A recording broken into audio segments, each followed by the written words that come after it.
Сәлем достар, сіздермен бірге Аралбаева. Осы фотода баланың анасы кім?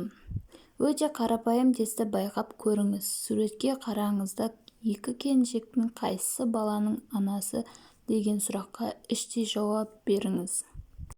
Нөмірі 1. Бұл жасы аздап үлкен, өзіне сенімді, ұстанымды адамдай көрінеді. Бұл әйелді таңдаған жанның логикалық ойлау қабілеті жақсы дамыған. Сіздің өз қағидаларыңыз бар, одан ешқашан аттап кетпейсіз. Кез келген жерде тайсалмай, тек алға қадам жасайсыз. Жоспарларыңыздың барлығын орындап отырасыз, жауапкершілігіңіз жоғары, әрі ұсақ-түйекті назардан тыс қалдырмайсыз. Сезіміңізді бақылауда ұстай аласыз, жүрегіңізді емес, ақылыңызды тыңдайсыз, өмірдің барлық саласына бейімделіп кете аласыз. IT саласында өзіңізді сынап көріңіз, сонымен қатар қаржы саласы да сізге жақын. Бұл бағытта біраз жетістікке жете аласыз. Нөмірі 2. Бұл әйел жасырақ көрінеді, шашын жинауы мен киіну стилі де заманға да сай. Мұндай таңдау жасаған адамның ойлау жүйесі абстракты тұрғысында.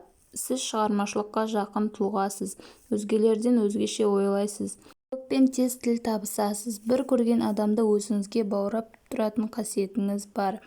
Барлығын дос тұтасыз. Талғамыңыз да ерекше. Шығармашылық бағыттың барлық саласында музыка, көркемөнер, дизайн, басқа да өнеріңізді жаңа қырынан ашыңыз. Таза ауада демалып, барлық жерден шабыт іздеп жүресіз. Сіздермен бірге болған Аралбаева. Видео ұнаса лайк басып, комментарий жазуды және каналға тіркелуді ұмытпаңыз.